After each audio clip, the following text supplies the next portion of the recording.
there's a setup to it, but Yeah. and it requires a couple pieces of hardware, but it's possible. And I mean, and then it opens up like all of these other games, that you can do, which is cool.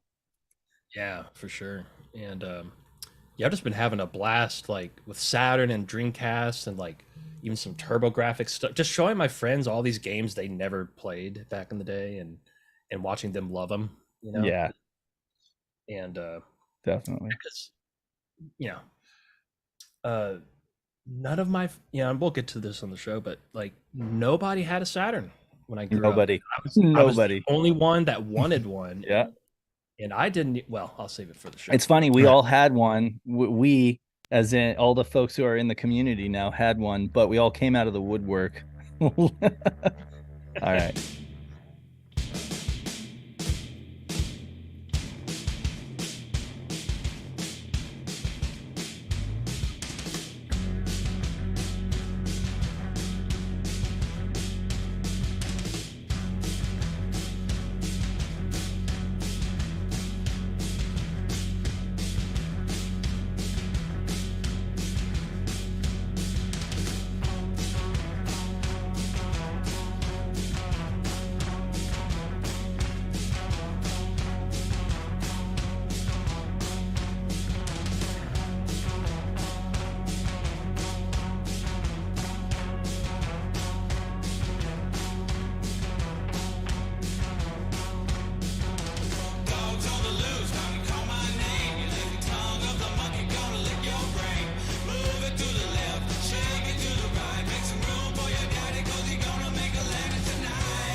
All right, Gigi. 3, 2, 1. Hiya! Yes, ladies and gentlemen. Welcome What's back. up? It's been a while, but we're back with Pulp Addicts Pod. And tonight, we've got a very, very special show for you tonight. Got a really cool guest on here. And, but to get the formalities out of the way, I'll be your steering the airwaves tonight. Gigi here from Shift Happens. And also, of course, joining us as per usual is Dave Cruz from Beyond the Strange. What's happening, my friend? What's up? How's it going, everyone? Going good. And yeah, ladies and gentlemen, Jerry's gone, by the way. He's, Jerry. And tonight, our guest is Saturn Dave from Sega Saturn Shiro. What is happening, Dave? Thanks for coming on, man. Yeah, absolutely. I'm looking forward to it. Talking some Sega Saturn. Yeah. I understand that you are quite a Saturn fanatic, Yeah. so Oh, so it'd be fun. I forgot to put on my Saturn shirt for the show. Oh, missed opportunity. That's okay. I've got the best one too. I had to custom order it. It's just the blue Saturn ball, but no text. Just the ball, So like, Oh, really? so when you're out in public, it's like it doesn't spell it out. So only somebody who actually knows what it is going to comment on it, Yeah, yeah. And I do a lot of conferences and stuff for the other radio stuff we do, and I've worn it to every single conference, like underneath the little suit top, big Saturn logo. And only one person ever has Ever knew what played it was? Yeah, only one. Oh man, And I've had it for like 5 that's years. a bummer. But that's real. That's reality for you. I mean, like what are the chances? I mean, there's like folks who still don't know what a Sega Saturn is. It's crazy. My brother-in-law just recently got one, and he got it because he'd been listening to the Shiro podcast, So he's like, "Hey, I picked up this thing is expensive." He's like, "Is it just me, or are the games like kind of ridiculous?" Right? And I was like, "Yeah, just get yourself like a satiator or something and just rock on, you know." Yeah, And that's what he did. So yeah, he's playing it with his daughter, having a blast. fantastic. So and you also, if I'm not mistaken, you have a family of your own, and you like to play video games with your Yeah, son. absolutely. Yeah. And He's see, big that's into awesome. Switch. I mean, he's huge into Switch, but every once in a while he'll like the other just today he was asking me to get the twin sticks out and play Virtual On. What? My buddy Pat just gifted me a twin stick in the original box and everything with the VR Temjin on the front there, and it's rad. Like I believe even being like a Uber Saturn fan, I still didn't have a twin stick, and so now just been messing with that around for Christmas, because Pat got it for me for Christmas, and so they're like, can we play Pat's game? They call it Pat's game because they don't know. They're just like, can we play that robot game? So yeah, no, it's a blast. Wow. Yeah, That's I've cool. somehow never had the virtual stick either, although we did have the arcade in Mm-hmm. our Yeah. neighborhood. Oh, So, you and that did? was a Okay. big deal. Yeah. Same. Well, neighborhood. I grew up in Reno, Nevada, and we had a lot of casinos. So lots of arcades because the casinos were built up like resorts, I guess, right? So they'd have these big arcades and had a couple of virtual on machines. So I do remember playing in the arcade, and the arcade one was like really robust. It's like built to just withstand anything. These ones you got to be a little bit more delicate with them, but yeah, no, I mean, good games are good games, and Sega made a hell of a lot of good games. It's a shame nobody heard about the Saturn, but anybody who finds out about it now, aside from the sticker shock, trying to actually like buy the games, has just a plethora, I guess, of awesome games and I mean it's the same. It's the 32-bit generation, right? So it's like if you liked the PlayStation or you liked the Nintendo 64, you're gonna find a ton of good stuff to find on the Saturn to play, and it'll be like discovering a brand new retro console, with good games. I'm not talking about like the Atari Jaguar. I'm talking like a good retro console with like a ton of games that you've never played. One to get if you do grab a twin stick, maybe you get one from like Yahoo Auctions Japan for cheap or whatever. Get yourself the bulk slash dub fan dub, like 12 Yeah. people voiced it, and it's Oh, just amazing, and they coded in twin stick support. Thing is just absolutely amazing. Gameplay is amazing with the twin stick, I didn't know they did. Yeah, I have Bulk Slash, like the non like the altered. Japanese version. Yeah. Totally Yeah. playable, totally enjoyable without English. But with the English voice dubs, it just makes it so much more accessible and enjoyable because you get the story, you get all the missions, all of the misses or whatever, the girls that are your navigators and stuff. They all have different personalities, and it's really cool. Yeah, they Yeah. did they did chef's kiss, fantastic job setting the bar for like fan dubs among all of the retro game communities. Like I don't think there's another console out there that has as impressive of a fan dub. I mean, it's even just I've been seeing so many fan translations come out that Mhm. I didn't even know were in the works. Like Oh I'm yeah. actually I'm in the middle of going through the Saturn fan translation of Grandia right now. About Oh halfway. nice. Oh, Yeah, excellent. Trekkies Unite. He's a member of our community. He does some amazing stuff. Yeah. nice. And the big one for me was Shining Force 3, scenarios 2 and 3. Oh yeah. So you can play through the whole series, and then which I guess I got the the fan translation of 1 as well, because I guess the Mhm. ending is different in the actual Western version because they tried to wrap up the story in 1 at the very end. Absolutely. Yeah, they just kind of forced it to work.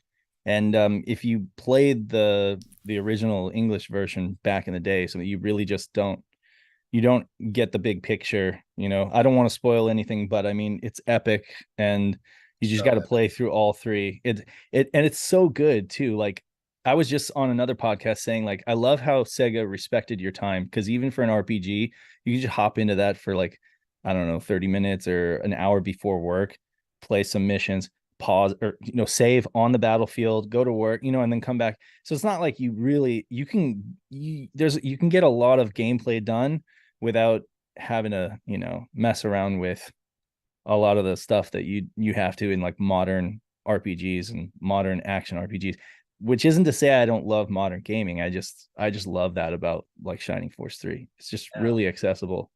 Folks should and play it. and so yeah, they kind of give you that option with Yeah. the Shining Force 3 games. Like Yeah.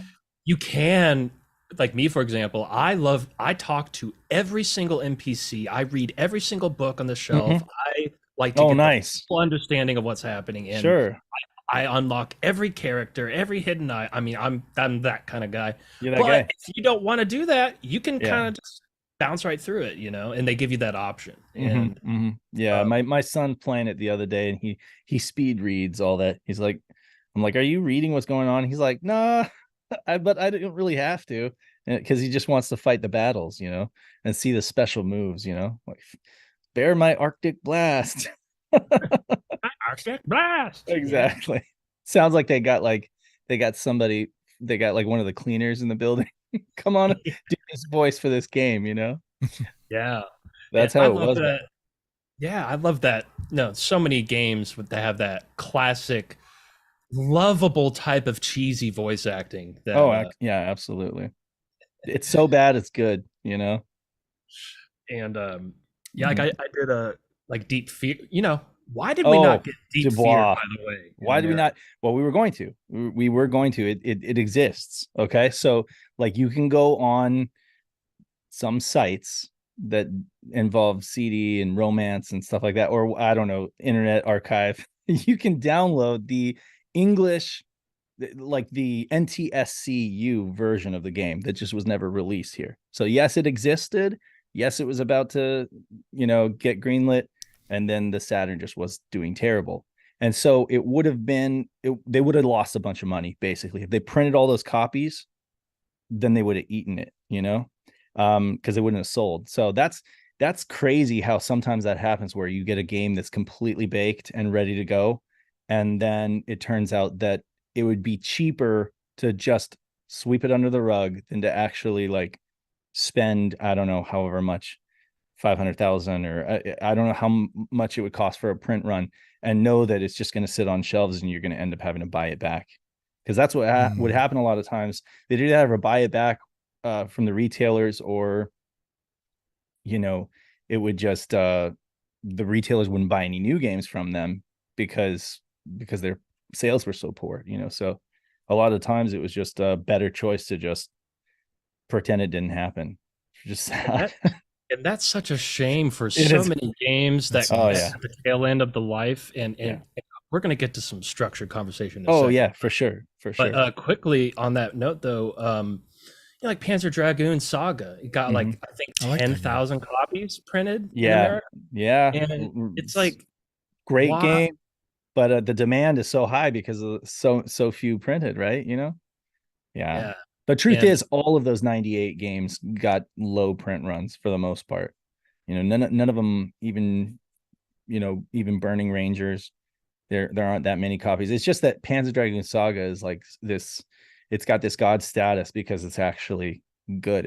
It's a legitimately good RPG. It's kind of like nothing else. It's not worth 900, 1,000, 1,500, however much it goes. I wouldn't say that any game is worth that. Uh, just play it. There are ways, but I'm just saying, like, play it definitely. But I don't think anybody needs to spend that kind of money on it, and I don't think anybody should judge it because of how much it costs now on the secondhand market. People do that though. They get all like salty. They're like, I can't afford it, so it sucks. Right? It's like, no, no, no, no, no. Like, a lot of people got that game on discount back in the day, myself included. So it's great. But yeah, it's sad. We only got like four to six games in 98. Basically, 97 was the Hail Mary year for Saturn, and it wasn't. It ended in a fumble. yeah, and it's such an interesting situation, and that's really where we'll start here. Okay. Is I want to talk about what really happened. What really happened? Uh, as far in bigger context, what ultimately led to Dreamcast or Sega leaving the console market after the Dreamcast, calling it early on the Mhm. Dreamcast. And a lot of people obviously, point out like the 32X kind of started the whole fumblery, and then It which was led one of the into. things. Yeah. Yeah, but depending on who you ask, there's Mhm. some people say 32X had nothing to do with it. Some people say it was all Saturn. Some people say the opposite of that. And Mhm. so Let's start at sort of the mid to end 16-bit era. Genesis is killing it. Mhm. At one point, even having more market share than Nintendo at one point, which is pretty True. wild. Yeah. At least in the West. Mhm. And and then the Sega CD comes out, which it wasn't Yeah. the greatest thing in the world, but it wasn't a flop by any means. What? Yeah, it Did wasn't. It fine. wasn't in 32x. That's for sure. I mean, according to the numbers that we've seen recently in this like leaked document, Sega CD wasn't doing that great by the time like Saturn was around. Like it did some numbers, but I mean, it was like I wouldn't call it a failure, and it definitely had some great games. But I think the problem with the Sega CD was the games that they were marketing in the West were like those really crappy FMV games, that now this podcast is called Pulp, right? So it's like, and I mean, if you're so, some of those games are so bad they're good, but I mean, the video quality was really poor. FMV was like really in vogue, and then it wasn't, and it was Hmm. like they try to sell people on this idea that FMV games were the future of video games, and like the media ran with it and bought it, but like gamers were just like, after a couple titles, they're like, yeah, no, this is not the future of video games. Waiting for cutscenes to load and then watching grainy video and having these really like terrible actors, poor production values. Like, no, this is not my future of video games. So I mean, gamers weren't stupid, but I think that's why the Sega CD was kind of not a huge success. But even still, it wasn't the reason Sega toppled or anything like that. Right. And yeah, I mean, they should have been promoting like Popful Mail and the Lunar Right? game. Yeah, like that, and that's the thing is they didn't think that Americans were ready for that stuff. I guess. I mean, they obviously released some of that stuff, but they didn't really like push it. And it's like I definitely didn't know about Popful Mail until much later. You diving back into this stuff as like a retro gamer. I'm like, oh, back in like the mid 2000s, discovering all these amazing games on the Sega CD, and I was like, oh, all my friend had was like Lethal Enforcers or I don't know, the Sewer Batman Shark. Returns, Sewer Shark. Yeah, there you go. I mean, so or Night Trap, which of course landed Sega in hot water, and so that there was also the stigma. There was negative press. It doesn't help, obviously. But yeah, I mean, with Sega, it was really just they. Yeah, if people have to understand that Sega was always a scrappy company. They were kind of a careless company, fly by the seat of your pants kind of company. They did a lot of cool, innovative things. They took risks, but they did not have the kind of capital strength that Nintendo or Sony did. They didn't have the kind of money, the reserves that they could to like weather any kind of, substantial storm. And they certainly didn't have the kind of money to spread themselves thin with so many different platforms. So when they had to, support so many platforms at the same time, the Pico, the game, they decided that, oh, we've had success with the Genesis, and we've given Nintendo, we've made Nintendo do a double take. Maybe we should do the same thing with a portable system. Of course, Nintendo, they had the Game Boy, and it was just absolute. I don't know. They had that market cornered. Hmm. Sega thought they could do it too, and they thought they could do it better. But was it net? I always think, was it really necessary?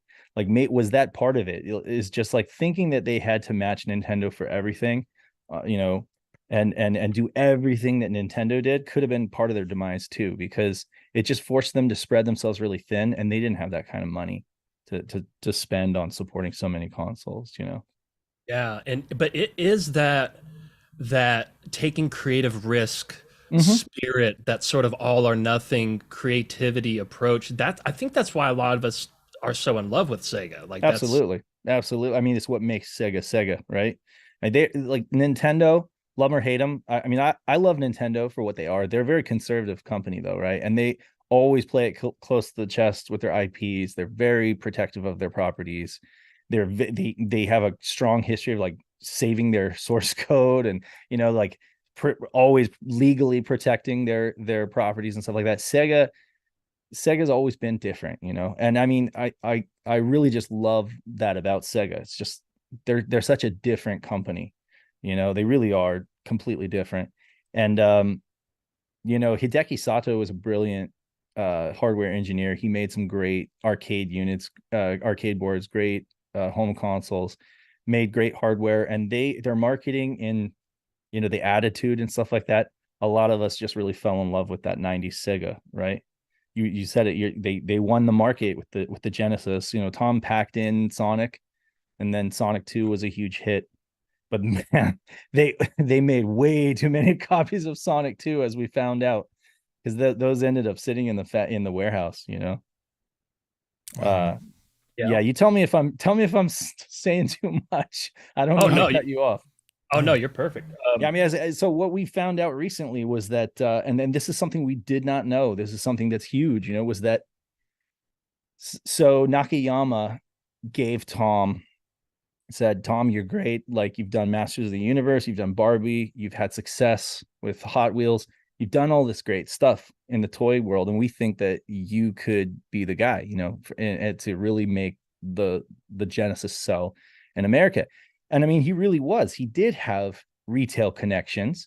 He had a lot of experience, but he also had to play some dangerous games in order to get retail space, the same kind of retail space, because you don't just walk into Walmart or Toys R Us and have it say you're going to give us the same kind of shelf space as you've been giving Nintendo for the past, I don't know, 5 years or whatever, right? Or I don't know, 4 years.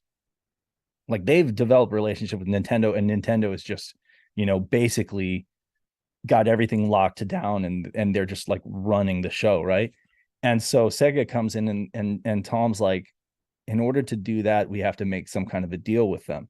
The deal that he made with big retailers was, okay, if you treat us like equals with Nintendo, just like overnight, and you give us this kind of retail parity with Nintendo, we will promise to keep in stock as many units as you guys have on order, so that if at any time you could just order more, and we'll be able to give it to you without any delay. And the knife in the just like the nail in the coffin is, we'll also buy back anything you don't sell. I mean, yes, he got what he wanted. Like, the retailers were like, seriously, no risk? Okay, great. Sure. We'll sign. Nintendo's not going to give us that deal, So basically, any stock that they put on the shelf that doesn't sell, Sega has to buy back. That's that. So what that meant is that overnight, Sega gained so much of the market share, right? And Sonic was a huge hit because they had the shelf space, and the retailers were treating them great, and they had the marketing and stuff. But then what showed as profit for so many years started showing as negative profit once they ended up having to buy all that stuff back. And then it sat in the warehouse, And so once this fiscal 97 document came out, where they were basically looking back on 96 and saying, like, these are all the things we have to do in order to turn things around, that's when you started to see all that stuff. Oh God, we had to buy back all of these Genesis, all of these 32X. Like, 32X didn't sell at all. It just sat on the shelf. Nobody bought it. And the reason nobody bought it was globalization. By that time, gamers were smart, and they already heard about Saturn. Maybe if we were living in the dark ages where we had no idea what was going on in Japan, we would have bought a 32-bit add-on, life support system. The thing is, people already heard about Saturn, this 32-bit console in Japan. Why would we buy a 32X when we know Saturn is coming in like 6 months or a year, And it, so no, yeah. and so it, yeah, so, and now here's the thing, because I was at a unique age when like the 32X came out, which was essentially at the exact same time that the Saturn came out in Japan, right? Which was really confusing. It's like, like you said, why would we get this two different systems for 32-bit? Like, why wouldn't we just wait for Saturn? Right. And that most people that were like old enough to, make decisions about money, it's probably what they were thinking. But in my case, I would have been like 6 or 7 when that came out. But now I have, like, for example, I remember vividly my 4.5 birthday getting Street Fighter 2. Like, I remember on the Genesis. on Super Nintendo. On the Super Nintendo. Okay, all right. So I was lucky in my parents were divorced. So my mom's house on one Christmas got the Super Nintendo, and on that same Okay. day, my dad got the Sega Genesis. You Oh know. my God, you had both. That's Yeah, crazy. and I was that a gave super. me a, Yeah. oh, go ahead. No, no, no. Go ahead. I didn't mean to Okay, step on your toes. well, it was a unique position to have because, the epic console wars on the playground, right? Yeah. Yep. Yep. Well, if you're fighting for one or the other, it's because that's a lot of times that's just the one you have, but I was always like a Sega head right from the beginning, but I like Mhm. Nintendo too, but when it came down to it, I would be, rooting for Sega, and it means a little bit more coming from somebody that has both Mhm, than mhm. somebody who only has one. Obviously, none of that matters now that we're adults and we just enjoy video games. Right. But Right. at the time, console wars were a real thing if you were a kid. Really. I mean, you really could only afford one, or your parents would only afford one. They're just like, no, we're not. I mean, yeah, so we had both, but that was because my dad got my sister. Funny enough, my sister was the first one to get a console, and I was so jealous. I've gone on record before saying, like, I've never been so jealous of a sibling. She got a Genesis for her birthday. It's like she doesn't even like video games. Come on. I've been screaming from the mountaintops, you know.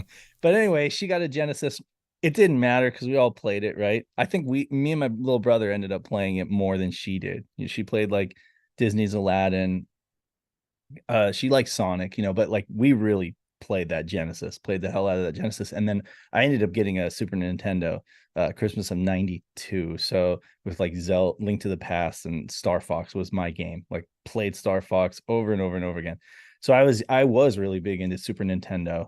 And I was a big Nintendo Power kid and everything like that until I found out about the Saturn. Well, really until I went to the arcades and I saw Daytona USA for the first time. And that just blew me away. Like, I know that's cliche to say, it blew me away, but I mean, folks, like seeing Daytona USA was like an alien experience in the arcade because nothing was like that. There was no other game that had textured polygons in it, much less moved at 60 frames per second and had that blasting soundtrack, and 4 cabinets chained together that were networked. So, I mean, it was like, and you had to pay serious money to play that game, but it was so impressive that it burned those 4 letters Sega into my brain. I was like, okay, these guys make good games. Like, and I know that because the Genesis is great, but that really made me seek out Daytona USA on a console. Otherwise I just wouldn't even have sought out Saturn to begin with. But Wow. yeah. Yeah. I mean, yeah, Daytona is classic. And in fact, this movie theater just closed down that has an old Daytona USA cabinet. And I'm Really, trying to, are they selling it? I'm about to find out. Yeah, I've been That would making. be so rad. Is it two? Is it like a 2 player or like the full 4, or is it just Oh, no, it's what? just a single It's one. the single. That's fine too. That's cool. Probably for space, you know. Yeah, Yeah. but I put that in the garage. I'd be out in the garage. Yeah. Yeah, that's rad. I mean, and so where did we go from there? So yeah, so tell me more about like how did you get a Saturn? You said So and this is really the root of what I want to get into is kind of dealing with why the Saturn didn't do so good over here. right. And to give context, it did fairly well in Japan. So yeah, Um, it did great in Japan. and it had a longer life in Japan as Yeah. well. Started earlier, lasted Mhm. longer. Right.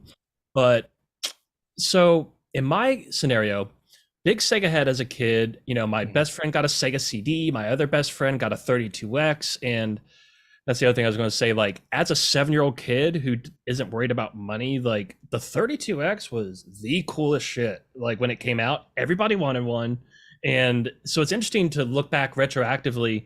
A lot of people like, shitting on it, like for when it came out and saying it sucked, and it's like, man, I just remember we thought it was the Virtua Fighter at home on the 32X. That was a big deal for us. Oh yeah. But that was it. It kind of it had some spark when it launched, but it immediately just dropped off the map as soon as Right. PlayStation and Saturn were out in most cases. But in our area, everybody knew about the 32X. Everybody knew about the Sega CD. Mhm. Somehow Nobody knew what a Sega Saturn was. Mhm. I didn't even know the Saturn existed. Like eventually we got an N64. I didn't get a PlayStation until after the fact. So we were Right. like N64 and then still rocking the Genesis Right. because we didn't know there was another Sega console. And then around, it was like late 97, holiday time 97. Yeah. I saw two things happen within a period of a couple days. I was looking at a Funko magazine Hmm. and I saw a picture of the Saturn console with Ultimate Mortal Kombat 3, and it had a screenshot of the character select screen, and which caught my attention because I had the 16-bit version of Ultimate 3, which, they took out Shiva. They Mhm. added, it wasn't the same as the arcade version, but I noticed that it's the exact same as the arcade version. Right. How do I Saturn? What is that? What Like, is that? and but I kind of kept going, just kind of forgot about it. And then a couple of days later, I saw a commercial on TV for Sonic R, Right. and I was like, "What is that? That's the same logo. What's going on?" You And saw so, you saw a commercial for Sonic R. yes, I have and to ask. Okay, so you were how old? so I would have been about 8 or 9. Okay, you're a kid. You're still in elementary school. Was this like a commercial during the daytime television? Was this like a weekend cartoons commercial? This would have been before school, early in the morning. Okay, that's crazy. That because even that flies under my radar. Like I never saw any commercials. But by the time Saturn was out, I was a high schooler and I wasn't watching cartoons anymore. I was, getting up early for school. It's funny, it just depends on your age, you know. Like so Sega Lord X, real quick. He's like 10 years older than me, right? So and he was working a job and he loved his Sega Genesis. So he was already talking to the clerks and like figuring out how he was going to import this next system, right?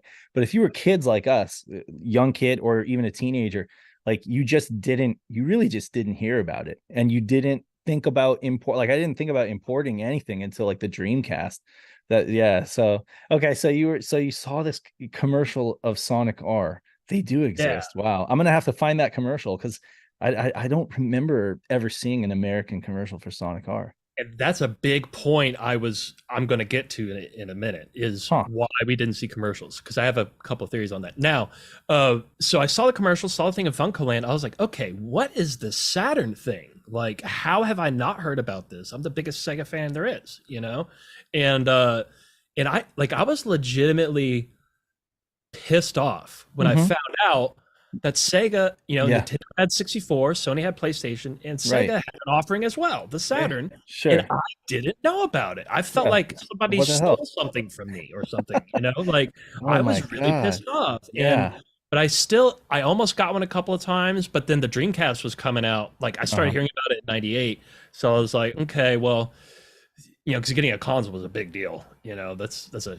serious investment for our family. So Right. so I was all in, saving up for the Dreamcast, and then it wasn't until the Dreamcast. I'll never forget reading that issue of Dreamcast magazine, the opening letter, like, "Hey, it's over," because I hadn't heard any rumors about that until the Right. magazine showed up to my house and said it's over. I was like I think I literally cried. I was probably like Yeah. 12 at that time, and I Yeah. think I cried when I read that. And then of course I broke the story at our school. Nobody else knew that was happening either. That is crazy. Similar story. I don't know if I cried. I might have on the inside, but like I would walk to Barnes and Noble by our house, right? And for some reason, they imported all official Sega Saturn magazine, and that's how I was getting a lot of my Saturn news in '97.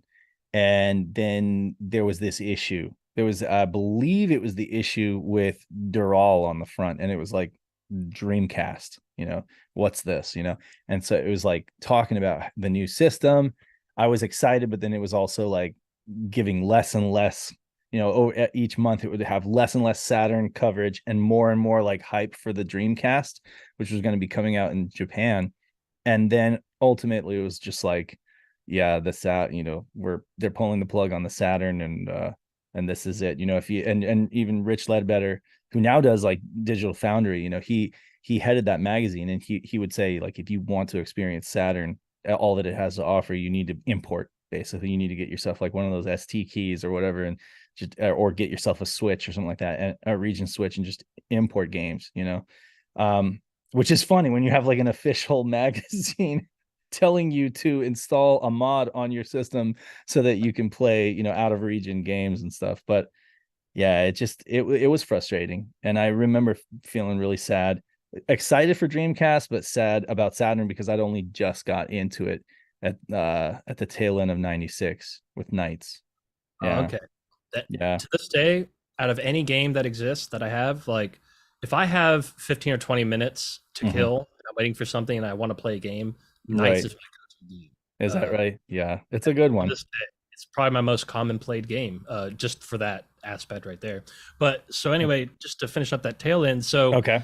So it was after the Dreamcast died, I sort of felt, like, what do I do now? Like, I'm not gonna buy a PlayStation. I'm not gonna, like, what do I do? So I was like, you know what? I'm gonna get a Saturn and see what I missed.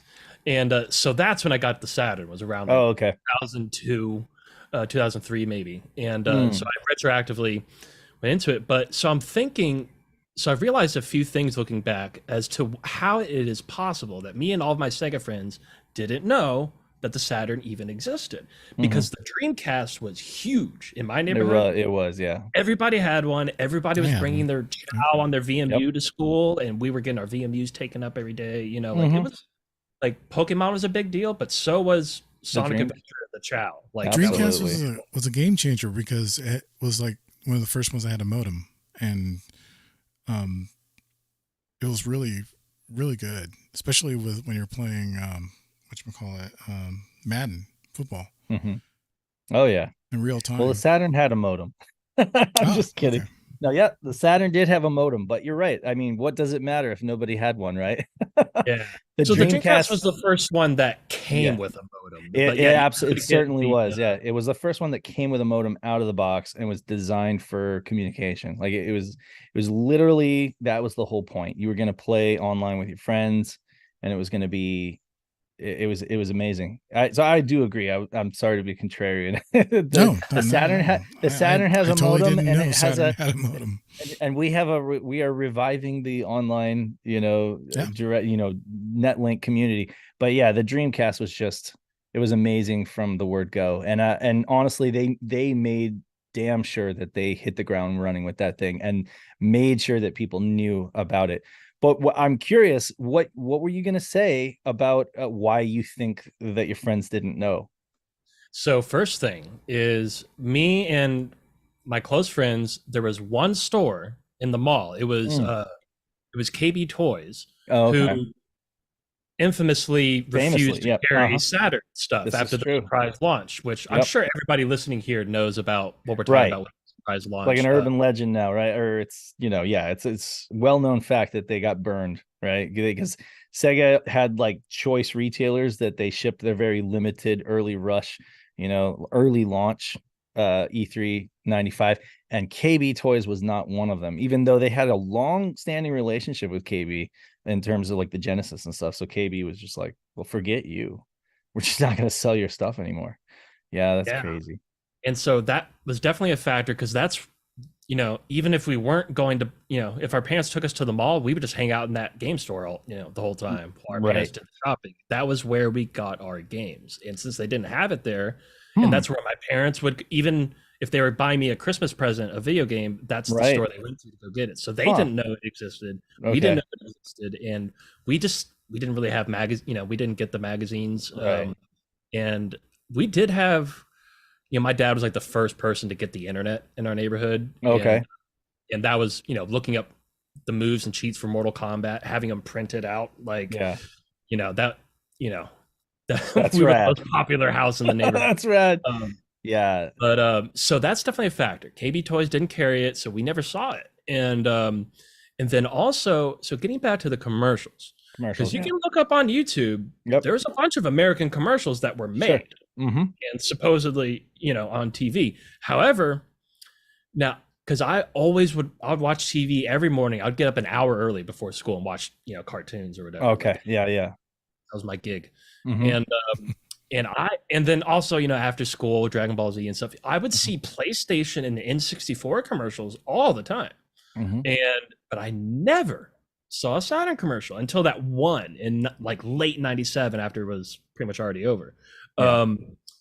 And it just makes me wonder, like, okay, well, they made the commercials, but we didn't see them. So what's happening there? And I almost wonder if, since they were sort of, starting to bleed money at that, like, I wonder if they just simply, if they maybe only focused on certain regions of the country, maybe they didn't pay for nationwide coverage It could of be their that. commercials. It could be that. It could just be that they couldn't afford prime time slots.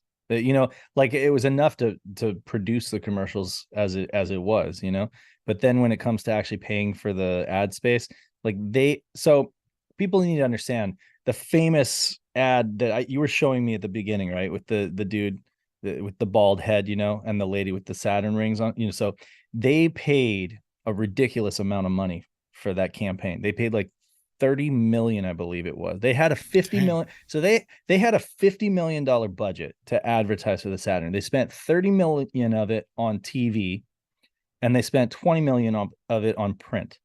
They went with Goodby Silverstein for the TV campaign. And that's what they did. They did Theater of the Eye and the It's Out There campaign. It was basically like they showed it at E3. They showed it on TV. It was kind of a long deal, so it wouldn't have been like a Super Bowl commercial or something like that. It was like a really long thing that they even sent out to folks, I guess in a VHS, to promote it. But I mean, they blew $30 million on that. It's so bad that it's good, kind of feel like we all like it now. But I mean, ironically, like it didn't do what they wanted it to do back then. I don't think people were sold. It was a little weird. It was definitely like had this strange vibe to it. And so I just don't think that it sold gamers or teenagers on this idea that this was going to be like a cool thing. You had a biker, like a Hell's Angel, dancing around in a tutu. Bug.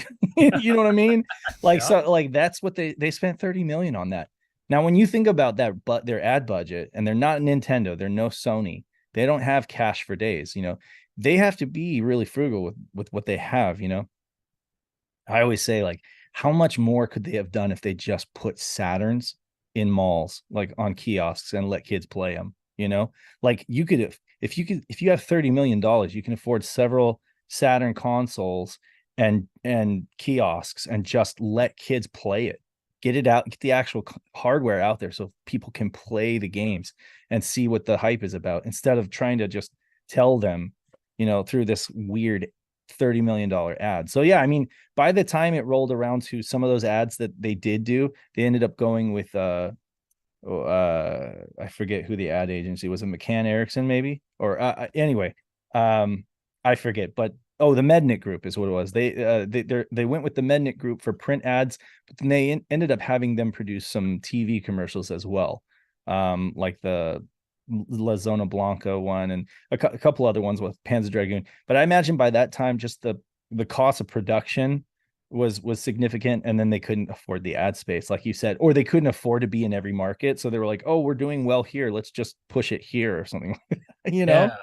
But yeah, like it must have been because me not seeing a Saturn commercial was not for lack of watching TV. Not for lack of watching TV. Yeah, you saw one more than I did. Let's be honest. I mean, there was a Knights commercial. There was a Fox Kids Knights into Dreams contest. And me being like a huge Knights into Dreams fan, I would think that I would have seen that, but I like posted about it on Twitter like a year ago or something. Like, I am just seeing this for the first time.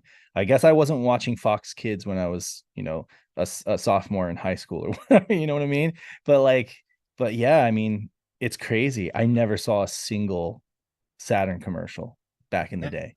It's just so odd that there could, like, the closest thing I could think of is like the Wii U, in terms of people not knowing what a console is, or that it's even, because I think a lot of people, even just the other day, a friend of mine didn't know what a Wii U was. He thought it was like an add-on for the Wii or something. Oh, like, really? Okay. Huh. Yeah, like they should have called it something else, but even that, as bad of a situation as the Wii U was, it still wasn't to the extent that the Sega Saturn was just unknown. Yeah, it's weird because coming fresh off the Genesis that everybody knew. It's just it must have been a really unique, a whole bunch of different circumstances that Oh, created this perfect negative space yep, regarding the Saturn. absolutely. I think it And was. I really do think that it was like the retail. So so you're the first person I've talked to who has actually been affected, like firsthand affected by the KB Toys thing that we all hear about. Like I've heard about that a million times, and I'm just like, I often wonder, like, well, who was affected by that? Well, now I know, like yeah, that literally affected you because you shopped there. I didn't have, I think we did have a KB Toys, but it wasn't in my neighborhood. It wasn't anywhere that I would shop.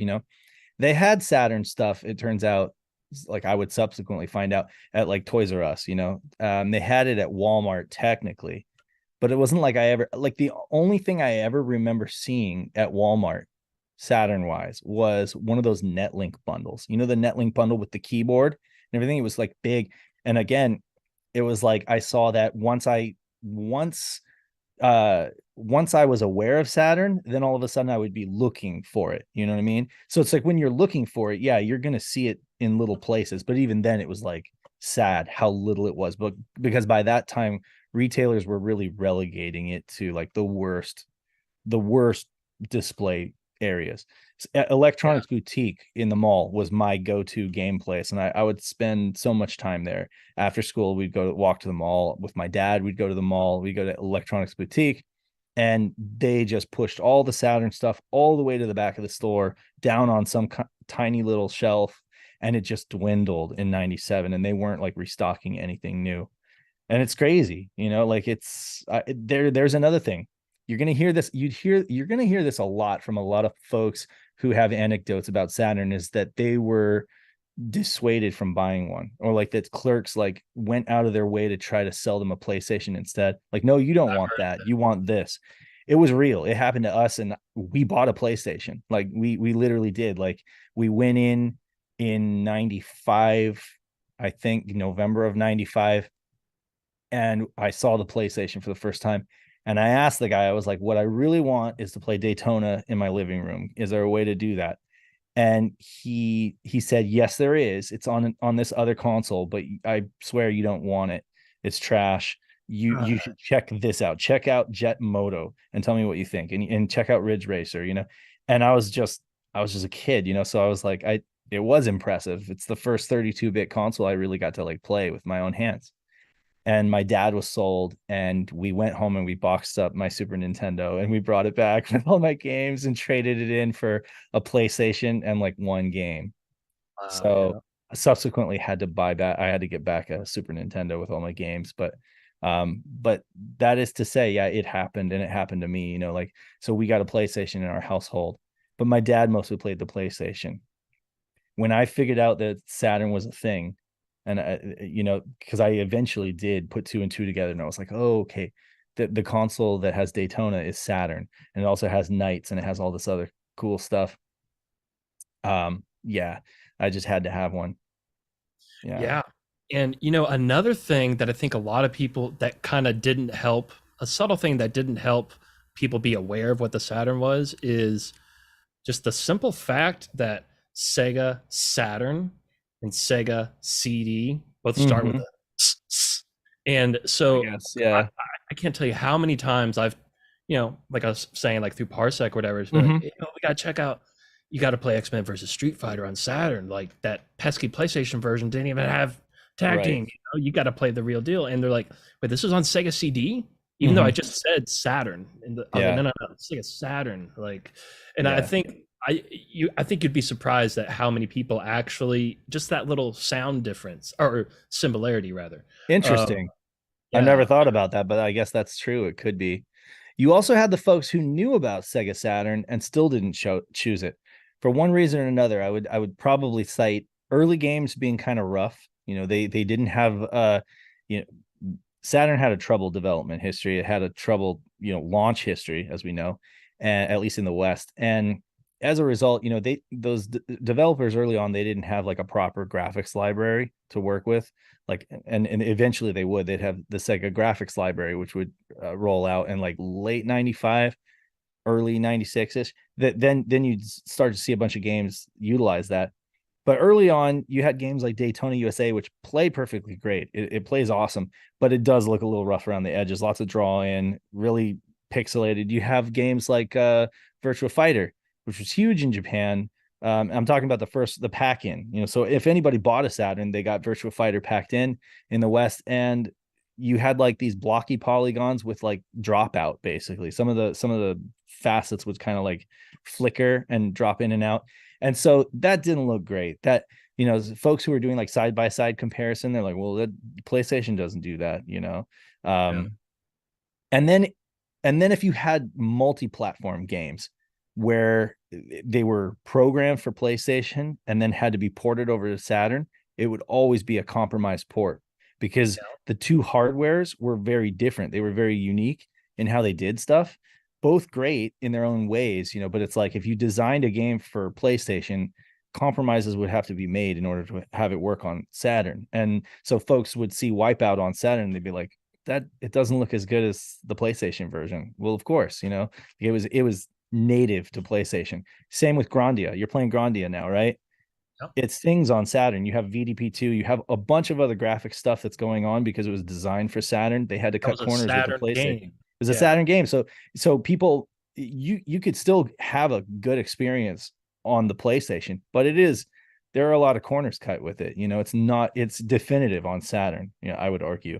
And a lot of other, John Linneman would argue the same, for DF Retro, and he does this for a living, analyzes the differences in games. So, yeah, I mean, you do have cases where the Saturn version is better, and that's just because if you design it bespoke for that console, you port it over to another machine, you either have to work from the ground up or you just make compromises. Yeah, and I believe Tomb Raider was another one that was. Oh yeah. Designed for Saturn, but everybody thinks it's a PlayStation game, but it was actually. That's true. Yeah. Because what was the controversy with there? So I mean, essentially, they were programming that. Core was working on that game simultaneously, but I think they had like a limited exclusivity to launch it early on Saturn, and it did. It came out like it actually came out first on Saturn, but then really quickly, because of the popularity of the game on PC and also on PlayStation was firing on all cylinders and doing really well. Everybody just kind of like the what's that effect where it's like everybody believes something to be true. Anyway, everybody just associated it with PlayStation, and they rolled with that. They were like, yeah, let's lock down the sequel to Sony, so that they can't have it. So they did that. That's been confirmed by people in the industry that they like literally paid to have exclusivity on Tomb Raider 2. So it kind of sucks. So you add up all these things, and it makes it so hard for anybody to have really, like average Joe gamers who are just kind of going to go with the flow and pick out whatever's there that looks impressive and clerks are pushing their way and stuff like that. They're going to get a PlayStation, or they're going to hold out for whatever Nintendo's offering. And ultimately Nintendo would, I mean, you can't understate how big Mario 64 was. It was a juggernaut of a game. And like, it sold that console. If it wasn't for that one game, I swear, because their lineup, they didn't ship most of the games that were supposed to. Like what folks said, oh, we're supposed to get this jet ski game. We didn't get that on launch. They got like Pilot Wings and Mario 64, So I mean, that game literally sold those consoles, and it was phenomenal. But I mean, yeah.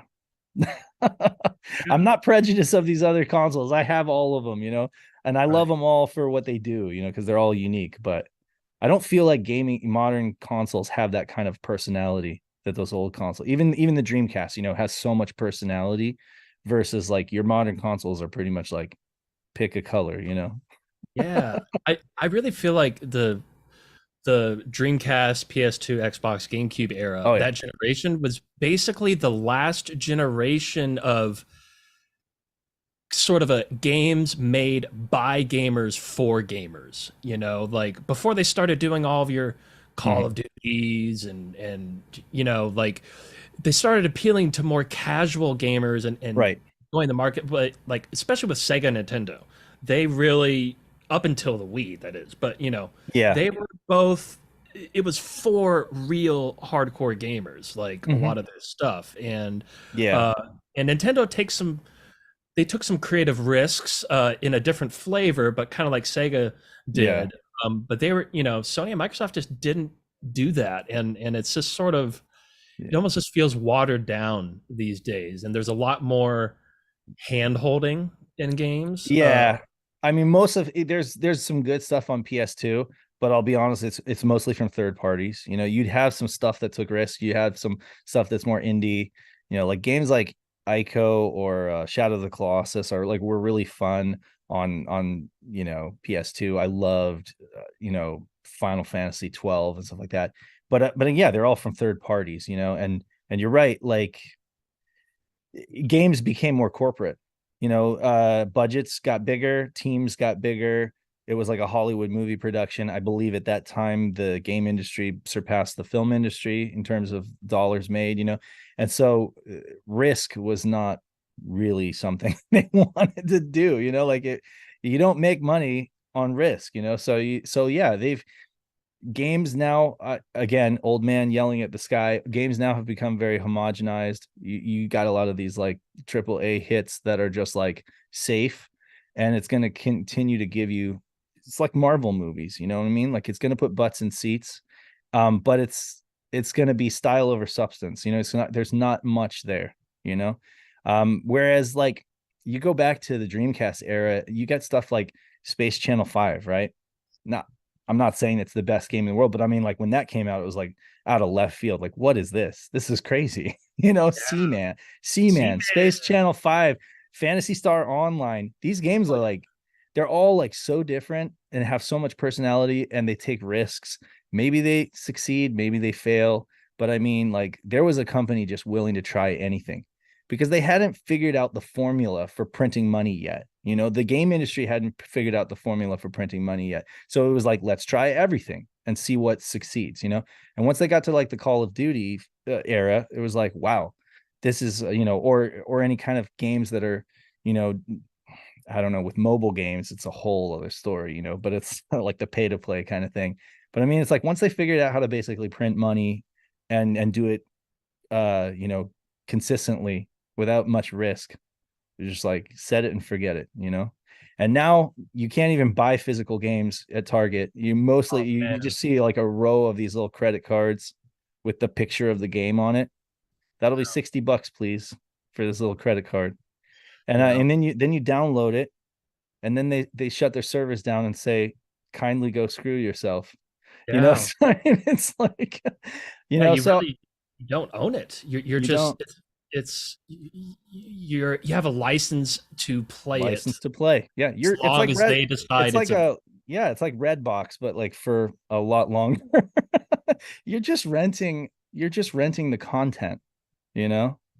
yeah, Yeah, so I mean we grew up in a generation of blowing on cartridges, and you hold the physical item. I mean, I've talked about this before. It's like with gaming, especially retro gaming, there's a ceremony to it. There's a deliberateness to playing retro games and dealing with the physical hardware the same way you would with like vinyl. You can listen to music. You can put like a gigabyte or terabyte of music on your iPod and just put it on shuffle or whatever. But to like sit down and listen to a Beatles record like as a thing, you have friends over, you eat some food, you listen to music as an act, something that you're deliberately doing.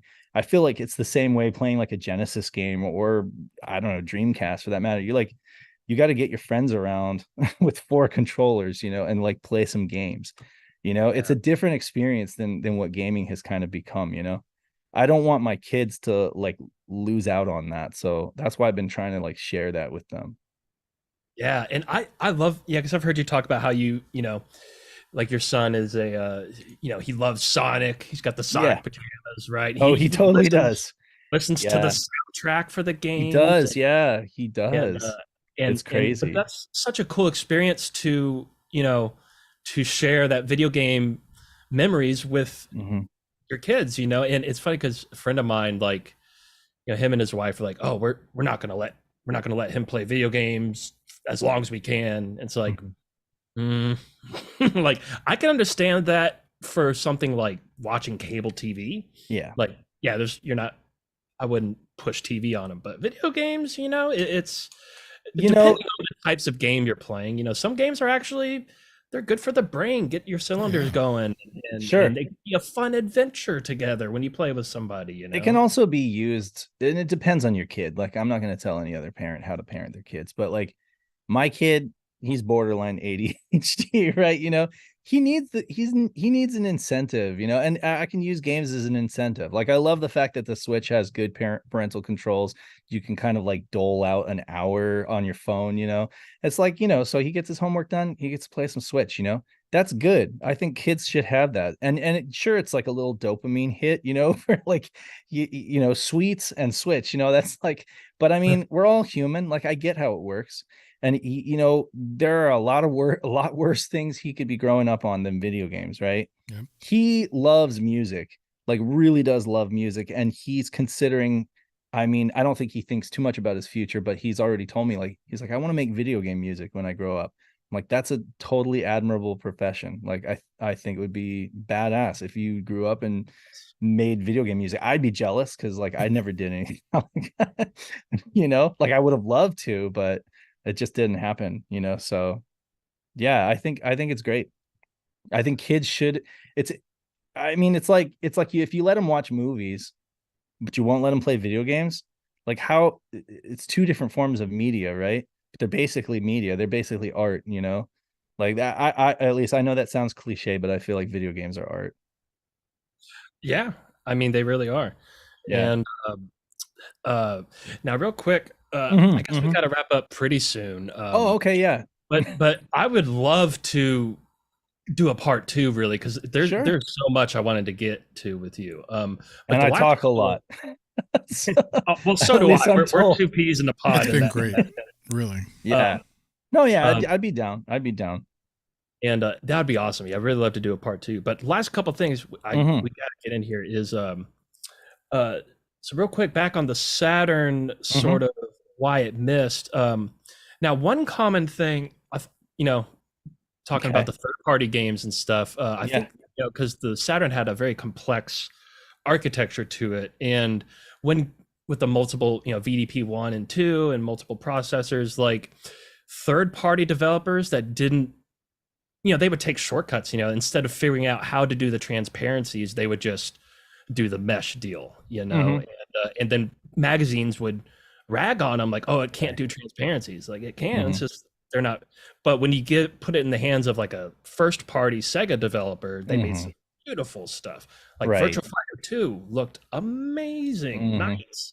Panzer Dragoon Saga 2 and all the Panzers. And but anyway, so I think that played into it too, and then they really got bad raps from looking back on it. I wasn't paying attention to it then, but looking back, they were just getting trashed by a lot of publications for all kinds of things. And another one, nobody ever points this out, and I just want to put this out there. People always talk about, the price difference and the Epic when PlayStation announced at that same E3, the $299, right? And so I was like, oh, it's $100 cheaper, like the price difference, man. It's like, well, if you think about it, sure. So $399 for Saturn, $299 for PlayStation. But with the PlayStation, you have to buy the system, and then you have to buy a game for $50, and then you have to buy a memory card for $25 or $30. Right. So that's around $175, $180. And nobody's thinking about that. That's how sales works, right? They get you with that line, right? $299. And then you're in the store and you're buying it for your kids, and you don't want to say you are right. You are right. And I think that hardcore Saturn fans, we always argue that, right? But when it comes to dollars and cents, like all that really mattered was that, like the cost of the console. Sega, sure, if they had turned around and did $299, they would have lost a lot of money. It probably wouldn't have been so good for them. But they would have sold more Saturns, right? Because parents don't know that stuff. And the whole idea with sales and the way that bait and switch works and everything like that is that, yeah, you find that out at the register, right? But then it's too late and you got yourself a PlayStation, right? So we're all kind of sore about it. We got chips on our shoulders because we're like, you got to save games day one because it came with built-in memory, right? But nobody cared about that really ultimately. And I think Steve Race was the guy who said that on the mic, you know, 299. A lot of people may not know this, but Steve Race was the marketing VP for Sega that Sony stole him away. You know, he was the guy, he really was the boots on the ground dude who put Genesis in shopping malls and stuff and let people play it. And like, yeah, Tom was the one who brokered a lot of the deals, but Steve Race was their marketing guy and he was brilliant. And to have him go to the enemy and have all of that information, all of that, like, you know, privileged information about the competitor. Oh, like nobody talks about that, but I would love to interview Steve Race sometime and just be like, hey, you know, just tell me all about it. Like, you know, I would love to hear the story about all of that. Cause, you know, like going back to what you said before, your previous point was about, what was the previous point you made? I had something to say about that. The price difference? No, before that. Darn it. Well, I don't remember what it was. Anyway, it was another reason. It was the transparencies thing, right? Oh, right. It can't, we also have to acknowledge the fact that Sony, they changed the entire game industry with how they did the PlayStation. Not only did they come out with the PlayStation and just singularly focus on this one machine, no handhelds, no, you know, they weren't doing the PSP at that point. It was just literally like singular tunnel vision focus of making this one machine a great success. But they knew third parties were the answer. They courted so many third parties and they created a machine that an idiot could program games on. They spoiled those developers. And let me tell you, they gave us a world where like programmers for dummies you basically could come in and use their software development kit and you could get games running with very little experience. So you mentioned like the fact that first party Sega company, like the amusement divisions could do transparencies and they could do all that rad stuff, but they knew assembly and they really were like top coders, right? But what Sony did is they were like, we're going to just let everybody make games and we're going to make the machine so easy to develop for that it's going to completely change the industry. And it did. So that's what gave us the ability for development houses to just balloon in size. And when they did that, then the productions got bigger, you know, almost like film, you know, with tons of credits and stuff, because all of a sudden you just had these really easy to use tools. And it can't be understated. You know, as much as I'm a Sega fan, I just, you know, that was Sony that did that. That was disruption. That was like seismic change in the industry. It really was. Yeah, and it's so ironic to look back. Everybody knows about the Sony and Nintendo PlayStation deal that fell through, which resulted in, you know, the CDI, you know, the Zelda CDI, Unholy Triforce, as it were. Yes, the Unholy Triforce. That's great. And so everybody knows about that, but a lot of people don't know that Sega, you know, Sony was trying to do a console with Sega as well. This is true, and yeah. Sega of America was all about it. Sega Japan shut it down, we'll get into that in part two. The conflict between Sega of America and Sega of Japan was another big factor in how everything played out. Right. Both in the 32-bit and Dreamcast era. But yeah, you know, that you know, just somebody made that video the other day, and there was like, oh, it was just the price difference. It was like, bro. Yeah. Saturn came with a Virtua Fighter, which let's face it, that was why everybody wanted a Saturn. This is true, yeah. At least at first. Had we known what Panzer Dragoon was, I think that might have been the more logical pack-in game, but since nobody had played it before, I think Virtua Fighter was the right one. And then, but also built-in save. You didn't have to buy a memory card.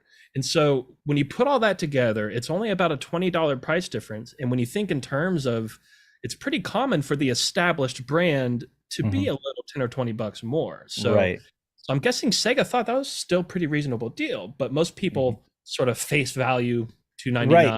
Think about it. And it going back to what you said about the ads at the very beginning. Sega should have answered with an ad campaign that explained that to people. You know, like you know, a really slick thing that said, when you buy Saturn, you're going to get this and you're going to get built-in memory. Do you really want to have to go, get a memory card and all that, you have to get a second control.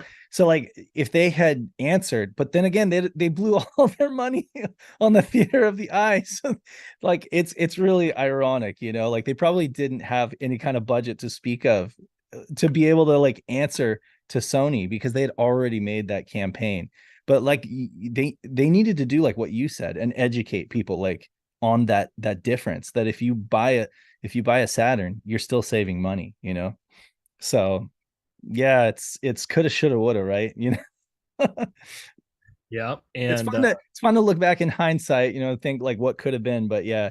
So yeah, the Saturn didn't do great in the West, and that really did that had an effect on Dreamcast too. It did, because it sent ripples into the next generation. And as well as Dreamcast did, I think we can all say like they did as good as they could have done, like they did an admirable job. But by then writing was on the wall, and like Sony had just gotten a huge foothold. Sony did everything right. What can I say? They just did everything right. It's kind of like sports. I don't know if you guys are, baseball, football. It's like you want the other team to fail, but it's like when they don't make mistakes, you're not getting into the postseason. You're like, they just don't make mistakes. So yeah. And so going into, and this will be the last thing, Sure. I want to leave this hanging. Okay. And think about this for when we do part 2. Okay. And yeah, this episode here is basically just like an introduction. Okay. I really want to get into some meat potatoes next time. Sure. But first of all, what's the Dreamcast? Speaking of things, woulda, shoulda, coulda. This Saturn Pro controller, this design, 2 analog sticks, 4 shoulder buttons, 6 face buttons. Right. This is what the Dreamcast controller should have been. Oh yeah. It's right here. Right. There's so many games were compromised because of, you could learn how to get used to the controls, but like Fur Fighters, MDK2, you had to move with the buttons and aim with the left stick. Yeah. Like that's the whole reason why they got rid of the 6 face buttons and went with those cardinal directions. Because like, oh, we'll just use that as a quasi stick. It was like, but I mean, Sony already put out the DualShock, put out 2 sticks for God's sakes. Like what, could they not afford it? Was it just, I don't know, like it's so frustrating to Dreamcast fans. We're like, how much better could like MDK have been with a second stick? Come on. And 6 face button. 3 and so the 6 face button, that really pissed me off. Like, why would you not have the 6? That's your thing, right? And because let's face it, I don't care who you are, even if you grew up with the Super Nintendo and you think you like using L and R for punch and kick. Right? No, nobody liked it. You don't want to do Hadouken motion L to do your Hadoukens. Nobody wants that. And it's even more ironic because the Dreamcast controller is clearly designed after in some way after the like 3D, the 3D control pad. Right. Yeah, it's the same controller essentially, except they took out C and Z buttons. Like, right, who is in charge of that? And I've heard some people say, they don't like all those buttons on there. It's like, just don't push them then. Just use so was it Kenji Tsusaki, the dude who created the 3D analog control pad, and he also created the Dreamcast pad. He wanted the 6 face buttons, and he went to Sega, and he's like, but he said it was the marketing, I guess, who kind of weighed in, and they overwrote him. And even to this day, he like regrets that. He's like, I just literally went out and got like, we knew that everybody. Oh, wait, what was it? I guess their argument was, oh, well, any serious gamers are going to go out and get the arcade stick, He was like, no, but lots of folks like to play fighters with the pad, and it's like he hated that decision. So at least we know the guy who created the controller, like he resents that they did that. It kind of sucks, Yeah, that was just an error in my opinion. Oh, for sure. Yeah. I mean, they should have just done this. I mean, they really should. No, yeah, you're absolutely right. Retrobit is putting out one like this, 6 dual sticks and 6 face buttons, and for the Dreamcast. So yeah, you'll be now. I don't know if the second stick is gonna work in like a digital mode. So it'll be the same situation as this, where it's like you could use it on the Switch as like a pro controller, right? And it'll look and feel like a Dreamcast controller, but it'll have the twin sticks and it'll have the 6 face buttons the way that it always should have been. And maybe through firmware or something like that, they'll basically make the right stick work, kind of like emulating the 4 buttons, or so. I don't know how they're going to do that, but that's the idea. We saw that at PRGE. We were kind of blown away. It was cool. On. Yeah. And so, quick question about the controller. Any word on if they're going to be able to firmware update this thing for the analog triggers? No word.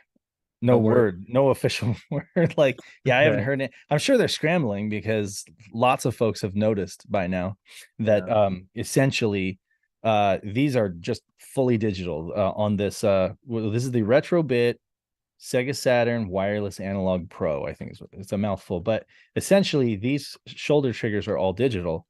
And whenever you go into an analog mode, any of the Saturn games, it's looking for analog input on the shoulder triggers. So if the game uses it and it doesn't, these are digital, it just equals it doesn't work. Like the game's broken, basically.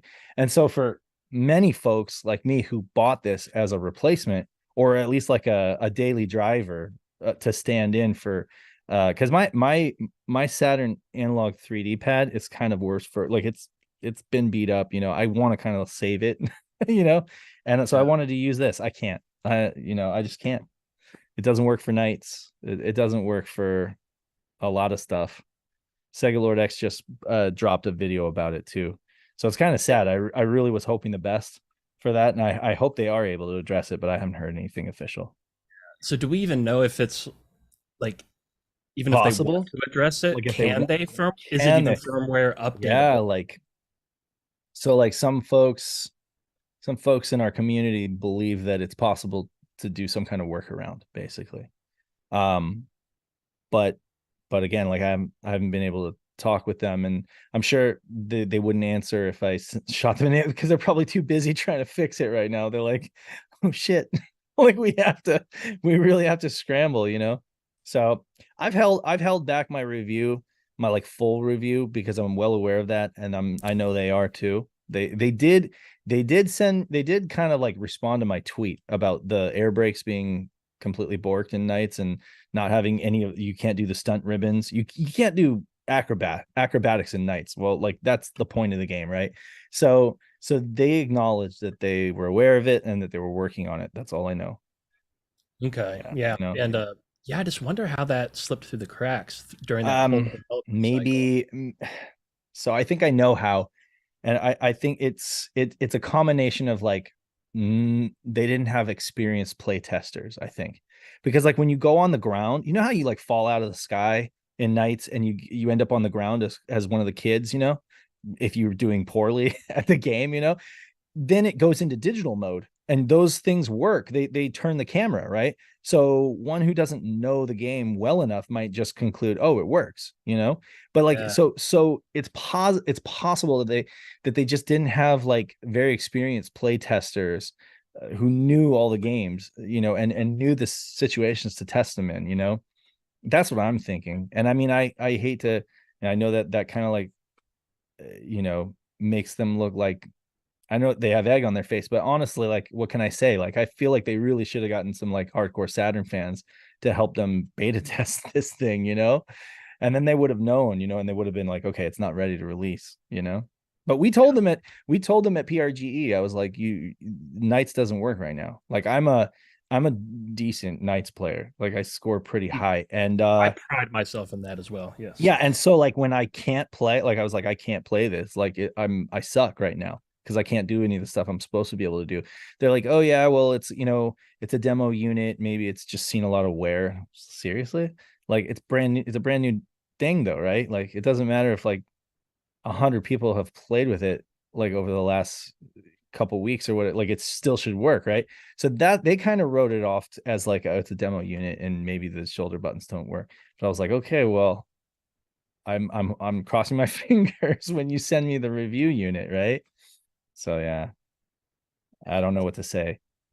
Yeah, well, we'll hope for the best. I mean, I love the controller for situations that it does work in. I'm excellent build quality. Doesn't rattle at all.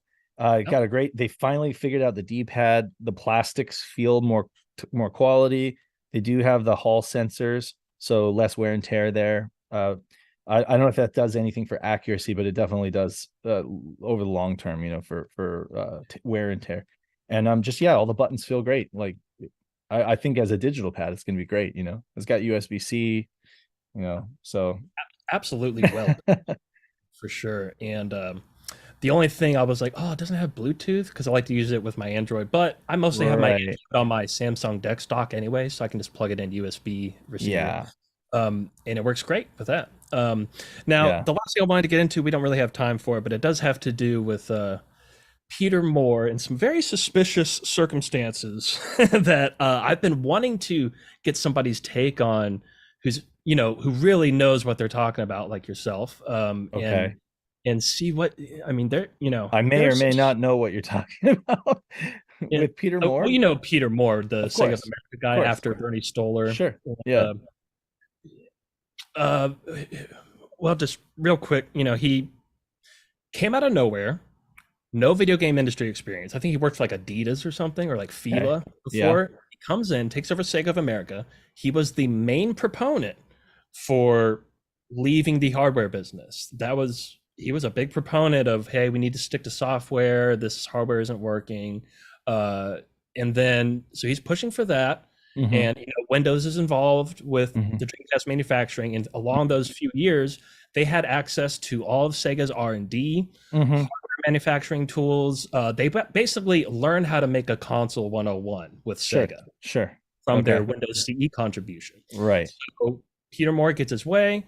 They leave the hardware market. And as soon as that happens, Peter Moore becomes the president of Xbox. Right. Coincidence? Yeah. Okay, so like there's a lot more to it, but we do have. So I want to kind of leave that there, and we can talk about it next time, because we have to go right now, honestly. Sure. Yeah. But I could sit here and talk for like 5 we can hours, speculate in the meantime. So just chew on that one, folks, until the next one. Sure. Hey, I really appreciate you coming on. It's just awesome to talk to another like real Sega head, you know. And I love, I've been following your all stuff forever, and really, okay, cool, nice. Yeah, for at least like, I want to say like 7 or 8 years. That's awesome. And and Sega Lord X is. Well, thanks for reaching out. Yeah, no, I appreciate it. And that's awesome. For our little audience that doesn't know who Saturn Dave is, he runs with a group of his friends. You guys do SegaSaturnShiro.com. Right. And it's your one-stop shop for Saturn news and updates, whether it's homebrews, fan translations. They do podcasts and videos. If you controllers, products, all that stuff. We try to be. We want to be. Yeah, that's the goal. And it's great. It's good to have it's like a home base for Saturn fans. Absolutely. It's also more broad into other Sega stuff as well, but definitely Saturn focused. And so great stuff there. And then your YouTube channel. We have all the links in the descriptions, folks. Cool. Yeah. So we do real quick. I mean, we do the website, so that's the home base. We do a stream every Friday called Shiro Show, and folks are welcome to come on there, be a part of the conversation. We talk. It's kind of like Retro RGB's roundup. We talk about the news from the week. It's a lot of fun. We have an online community with Netlink, so there's like 35 people like with their Saturns connected to the internet, and they're able to dial each other and play games online. We did a magazine, so folks can get that. We still have copies available if you want through our website. So yeah. Beautiful. Fantastic, man. Well, again, thanks for coming on. Let's do a part 2 sometime sooner than later. And it'd be fun. I'm down. Yeah, for sure. And it was great to virtually meet you. Yeah, absolutely. You too. Likewise, Dave. Thank you. Yep. Thanks, Dave. Appreciate it. Absolutely. By the way, what does the GG stand for? I have to ask. It's a very long accidental Get story. Into it next time. Trust me. Okay. Yeah, we'll play it next time. Okay.